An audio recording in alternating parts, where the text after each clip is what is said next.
둘째 하늘까지 인간의 뇌로 올라갔다면 셋째 하늘에 올라가는 것은 예수 그리스도의 피로 올라간다.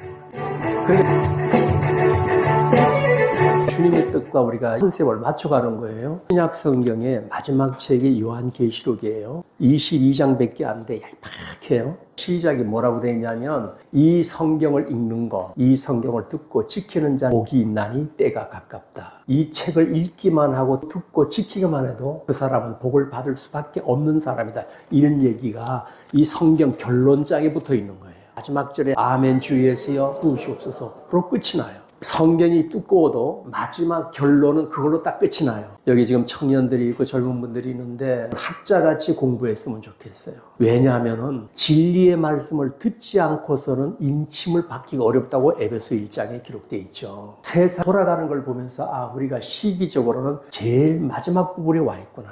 핵과학자들도 얘기하는 것도 90초 전이구나. 그러면 기독교는 약 30초 내지 40초 전으로 보면 맞다고 전 봅니다. 왜냐하면 부활과 휴거 사건이 있은 이후도 약 1000년의 시간이 흘러가기 때문에 그렇습니다. 이 지구에는 마태복음부터 요한계시록까지 다 미래의 초점을 맞췄어요. 어린 양 예수께서 앞으로 올 일들에 대해서 어떻게 할 거다. 그 얘기를 꼭 들어차 있어요. 그러다가 요한계시록에 넘으면 큰 미래의 그날을 다 얘기하고 있어요. 그날. 결론이 계시록 22장에 1000년 동안 물리적으로 예수 그리스도가 이 땅에 와서 왕국을 통치한다고 하는 내용으로 차 있어요. 근데 신기하게도 기독교계에는 엄청 무리수가 많아가지고 천년 왕국이라고 하는 걸 도무지 안 믿는 무리도 엄청 많습니다. 그래서 무천년설을 믿는 사람들도 있고 이미 1000년이라고 하는 것은 예수 그리스도 이후 지금까지 시대적으로 다 이루어진 시대라고 보는 경우도 있어요.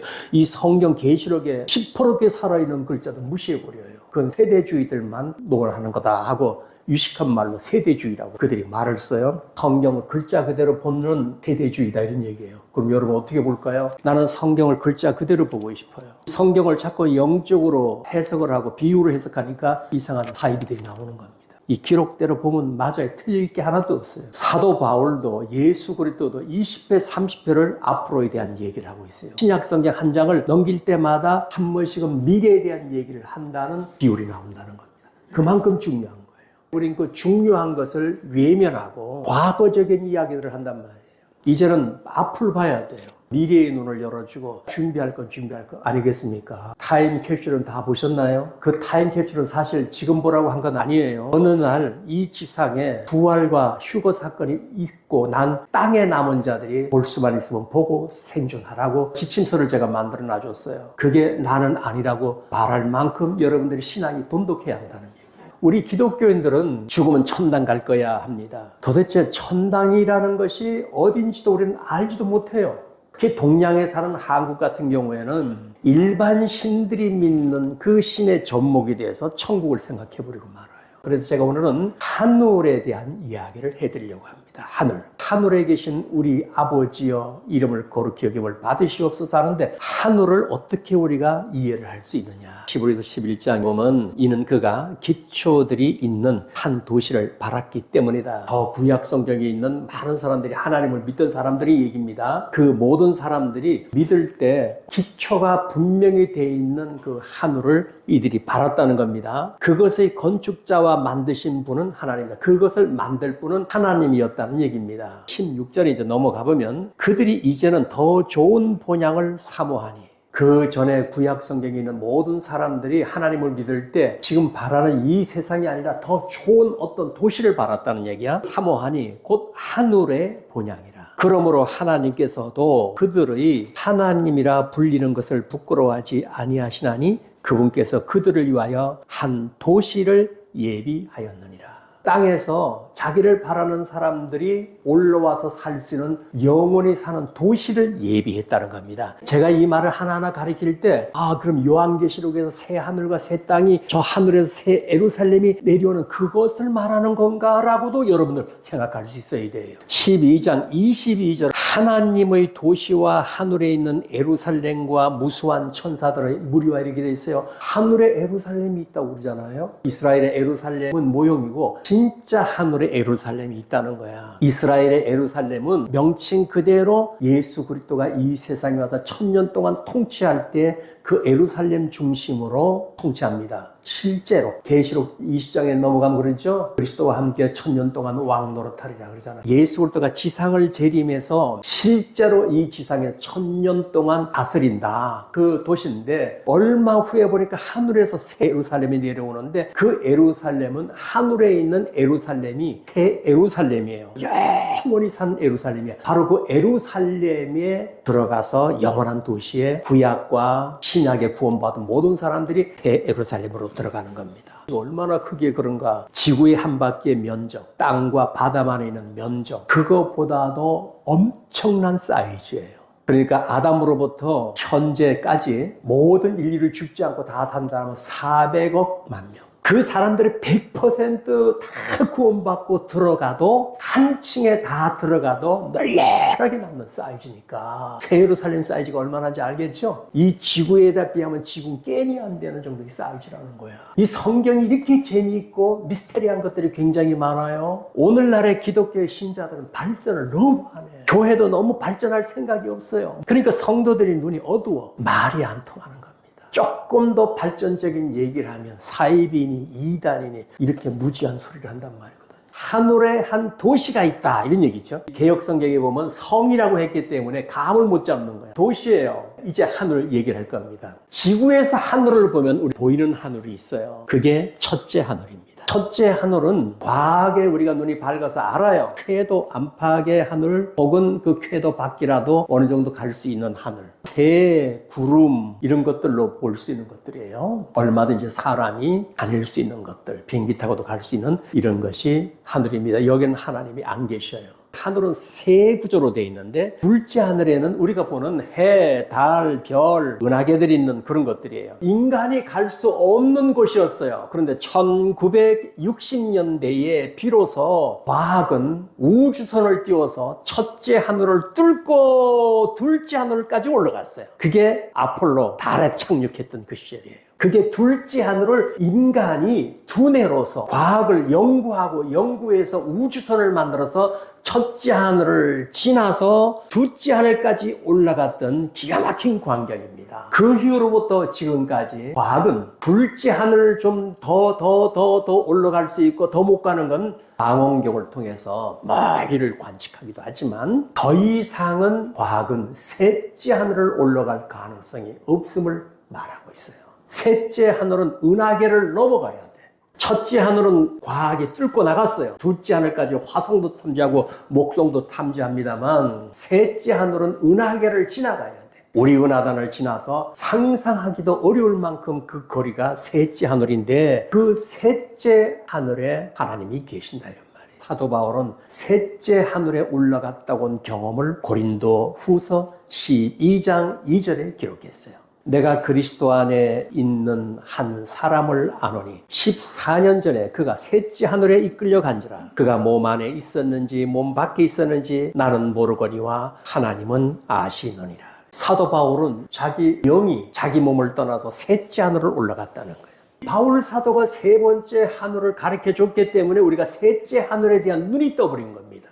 이 셋째 하늘을 말하지 않으면 우리는 첫째 하늘이 있고 둘째 하늘은 저 궤도 밖을 말하는 것이고 셋째 하늘은 상상을 못했을 거예요. 근데 셋째 하늘은 이미 눈이 밝은 목사라든가 신자라든가 과학자라든가 물리학자라든가 양자학자라든가 눈이 밝은 사람이라면 셋째 하늘을 볼 수 있는 눈은 있었을 거라고 저는 봅니다. 뿐만 아니라 요한도 봤어요. 계시록 4장 1절 2절에 셋째 하늘에 요한이 올라가는 겁니다. 셋째 하늘에 올라가 봤더니 하늘문이 열렸더라. 요한이 셋째 하늘까지 올라가서 보니까 거긴 하나님의 보좌도 있고 그 주변에는 네 생물들이 있어 눈이 양쪽에 다 있고 천둥과 번개로 확 들어잡고 앞에는 유리바다로 펼쳐져 있더라. 엄청난 사이즈 큰 것을 보한 겁니다. 그리스도 안에서 예수를 믿다 죽은 사람들이 막연히 천당 간다는 게 아니에요. 예수 그리스도 안에서 죽은 자들이 셋째 하늘로 올라가는 거예요. 예수 그리스도의 전에는 죽으면은 낙원에 있었어요. 구약의 성도들은 죽으면은 낙원에 있었어요. 그리스도가 죽었다가 부활하시면서 낙원에 있는 자들과 함께 셋째 하늘로 올라가는 거예요. 신약교회 여러분과 저나 그리스도 안에 살다가 죽으면 셋째 하늘로 올라가는 겁니다. 몸은 부활이 안 됐기 때문에. 몸은 없어요. 셋째 하늘로 올라가서 있다가 휴거와 부활의 때에 함께 호련히 변이 돼서 공중에서 다시 미팅을 하는 겁니다. 집합하게 되는 것이 부활의 날이에요. 어느 정도는 지식은 가지고 예수를 믿어야 홀리질 않아. 그렇게 믿어야 다음 단계를 볼 수 있는 눈이 열린단 말이에요. 여러분들이 어느 정도의 기초를 안 배워둬 놓으면 그냥 교회 다니면 이건 되는 거 아니냐. 그러니까 무지하다는 소리를 듣는 겁니다. 유튜브 선교를 해보면 교회 엄청나게 무시당해요. 교회에서도 무시당하는데 신자들도 교회에 대한 이런 유튜브 선교를 하는데 관심 있는 분들이 얼마나 되겠어요? 관심 없잖아요. 특히 젊은 사람들은 관심이 없어요. 복음에 대한 관심도 없어. 죽고 사는 문제도 관심이 없어. 그러니까 아무리 가르쳐줘도 딴짓거리를 한단 말이에요. 여기에 사는 방법이 여기 다 있잖아요. 돈 벌고 사는 방법도 있고 가치 있는 인생을 사는 방법도 다 기록되어 있는데 그 무시해버린다 이런 말이에요. 그러니까 얼마나 우리가 무식한가. 하나님을 아는 지식이 바로 구원이란 말이에요. 이제는 우리는 옛날은 벗어나야 돼요. 우리 교회만 해도 안 해본 게 뭐가 있습니까? 귀신 쫓는 역사를 안 해봤나? 강화나고 안 해본 게 없잖아요. 그리고 나서 이 부분까지 오니까 이제는 성경 이 기록이 굉장히 중요하다란 말이에요. 이 기록대에 가지 않으면 망하겠다는 겁니다. 예수 믿고도 망하겠다는 거예요. 여러분 무슨 기도를 하지 않습니까? 기도를 해서 응답 안 받으면 어떻게 처리해요? 우리 안에서 그냥 해결을 다 해버리는 겁니다. 이건 하나님이 아마 어떤 문제에 대해서 안 해줄 거야. 아주 참 착하죠. 우리가 하나님을 이해 너무 잘해요. 견디라고 하실 거야. 고난당하라고 할 거야. 이렇게 다 얼버무리고 말잖아요. 근데 사실은 믿음의 법칙이라는 것은 얼버무리 되는 것이 하나도 없어요. 수학보다도 정확한 건 하나님을 믿을 때는 첫 단추부터는 믿어야 되지 않겠어요? 이 기록을 안 보고 어떻게 믿느냐고 이거를. 이 기록을 한 번이라도 읽어보고 과연 그런가 하면 믿어버려야죠. 믿음의 법칙이 거기서 온단 말이에요. 그러면 그렇게 믿을 때는 무엇인지 기도하고 안 되는 건 없다고. 그래서 너희가 내 안에 있으면 무엇인지 원하는 대로 구하라. 그리하면 그대로 되리라지. 그래도 안 되면 나한테 또 물어와. 이런 말은 없잖아요. 그대로 된다는 거란 말이에요. 믿음이라는 거는 미신적으로 믿어서는 안 된다는 얘기예요. 한국에 있는 신자들이 굉장히 미신적이라는 거예요. 제대로 가르쳐주면 똑똑하고 명철해야 되는데 건방을 떨고 거짓말을 해서 가르쳐놓으면 미신적이 되어서 헌금도 너무 잘 내요. 바싹하게 밟고 상식적으로 이거를 지식적으로 잘 가르쳐서 이해를 시켜주면 안 해요. 그러니까 굉장히 미신적이라는 거예요. 그러니까 잘 속아넘지. 이거 기도받아 빵 나가서 경험들 해봤잖아. 어땠어요? 기분 되게 좋습니다. 황홀합니다. 얼마나 미신적. 그게 성령의 역사가 아니라고 하는 건 아니다는 얘기야. 그것을 훨씬 초월할 때라는 거잖아. 이 성경의 내용들이 다 어느 쪽을 지향하고 있는가 이거를 볼 수 있어야 예수 믿고 망하지 않는다는 거야. 그래서 제가 가르쳐줬잖아요. 교회라는 것은 유대인, 이방교회, 세상 이거를 분리를 못하면 교회의 스타트가 언제며 엔딩하는 때를 모르게 되면 이게 보이질 않는다고. 그래서 사도 바울도 말하는 거예요. 헬라인이나 유대인이나 이 얘기 나오는 겁니다. 유대인들이 들을 얘기가 있고 이방인들이 인류가 있고 이방 교회에 대한 얘기라는 겁니다. 교회는 예수 그리스도가 죽었다가 부활하여 승천한 이후에 교회가 형성되는 거예요. 그리스도를 받아들인 사람들을 가리켜서 그리스도의 교회. 구약 성경에는 교회가 없어. 자기 백성들을 살아갈 수 있는 소위 오늘날로 말하면 행정구역을 만들어 놓은 것이 12지파의 형성이에요. 하나님을 어떻게 섬기라고 하는 그 사람들의 룰이 율법이란 말이에요. 이방들에게는 율법을 준 사실이 없어요. 법을 딱 하나를 줬어요. 한 의가 있으니 그것은 믿음의 법이라. 로마서 4장에 잘 나와 있어요. 아브라함이 행위로 구원을 받았으면 무슨 할 말이 있으리요? 믿음으로 말미암아 구원을 받았으니. 이방교회는 믿음으로부터 시작되는 거예요. 예수 그리스도가 부활하고 승천한 이후에 이 반석 위에 교회를 세우라 해서 교회가 스타트된 것이 예수 그리스도 이후야. 그럼 교회가 마감되는 시간이 언제냐 하면은 저 이스라엘이 7년 환란에 들기 전 그때까지가 교회의 구간이야. 그러니까 복음은 이방교에게 성령을 인치는 기간은 이스라엘이 7년 환란이 시작되기 전까지만이 성령이 인을 치는 겁니다. 부지런히 거듭나야 돼요. 우린 옛날에 거듭난다는 것이 랄랄라 또 막 뜨끈뜨끈 이게 하는 줄 그거는 기초라고 얘기했어요. 신앙이 장성할 때는 이 진리의 말씀을 듣고 내부 구조가 바뀌어버리는 거예요. 생각이 완전히 바뀌는 거예요. 세팅을 새롭게 하는 거예요. 모두요, 모두. 내가 거듭나면 이제부터는 내가 보는 게 이쪽이군 하는 것을 보고 인생을 살아가는 거예요. 돈을 벌어도 그렇게 살고 모든 것이 다 달라지는 거예요. 거듭나면 달라질 수밖에 없어. 여러분, 거듭난 사람들이 어떻게 하나님을 믿는 것보다 땅의 것을 더 신뢰하고 사냐 말이에요. 아니잖아요. 이 생각이 바뀌어진 사람은 돈을 벌어도 돈을 쓰는 목적이 또 틀리다고. 자식을 길러도 기르는 목적이 틀리다고. 하나님을 잘 믿는 자식이 사랑스러워 보여. 안 믿으면 씁쓸해요. 진리의 말씀을 듣고 비로소 우리가 그 뒤로 새 것을 바라보는 겁니다. 이게 거듭난 거예요. 그때 성령이 인친 거야. 물리적으로 이런 게 없더라도 벌써 생각이 딱 바뀌어버린 거예요. 아우, 전에나 저 사람 굉장히 미웠는데 요즘은 그 사람이 그렇게 미워지지 않아. 스트레스를 잘 안 받아. 그러면 이 사람이 바뀐 거예요. 인친 겁니다. 그 인이 뭐냐면 너 내 거 이런 거예요. 예수 그리스도께서 넌 내 거야. 내 신부야. 내 아내야. 이런 얘기야. 그 아내를 데리러 오는 날이 휴거란 말이야. 교파가 다르니까 그건 7년 하나를 통과해야 된다고 그러는 7년 하나를 통과할 수가 없어요. 여러분, 계시록 첫째 인에서 일곱째 인, 일곱째 나팔, 일곱째 대접 읽어보세요. 거기에 인간이 생존하기가 불가능해요. 이스라엘들은 어떻게 이스라엘은 하나님 숨겨버리는 거예요. 결국은 뭔지 아세요? 다윗의 왕국이 이스라엘의 역사서를 기록한 것이 하나님이 그 나라를 다스리겠다는 얘기 아니요. 사사를 주니까 사사도 싫다. 그럼 왕을 달라. 왕을 줘도 싫다. 하나님이 다스리는 나라인데 그러면은 진짜 왕을 보내줄게 하고 예수를 내려줬잖아요. 왕으로 와서 죽잖아. 그 왕도 내버리잖아. 그러니까 하나님께서 아브라함과 약속한 왕국은 실패한 거와 비슷하잖아요. 실패했지. 왜냐하면 이스라엘들이 다 뿔뿔이 흩어졌으니까. 나라도 없잖아. 약 2000년 동안 나라 없는 민족으로 전 세계 흩어져 살잖아. 그러다가 1948년 5월에 이스라엘이 저 팔레스타인 땅을 차지하잖아요. 놀라운 사건 아니요? 다 돌아왔잖아, 지금 현재. 그랬더니 트럼프 때는 또 예루살렘까지 그 투도라가 못 박아줬잖아요. 이제 한 사람이 누가 나오면 중동 지역에 평화로 들어갈 겁니다. 평화로 가게 되면 그게 7년 환란의 시작입니다. 7년 환란이 시작이 되고 끝나죠? 끝나고 아마겟돈 전쟁 끝나서 인류가 거반 멸망하죠. 그리고 나면 만화 같고 꿈만 같은 지상의 천년 왕국으로 시작돼요. 그럼 그리스도가 와서 유대인들과 그 구원받은 자들이, 교회는 없어요. 교회는 하늘 올라갔으니까. 그 사람들로 하여금 이 지상을 천년 동안 이스라엘의 왕국을 실제로 통치하는 겁니다. 아브라함과 약속했던 것이 그때 이루어지는 거예요. 이 성경 흐름이 그렇다니까. 종결지를 보면 이 성경책이 두꺼워도 마지막은 요때를 위해서 다 기록한 거라고 알 수 있잖아요.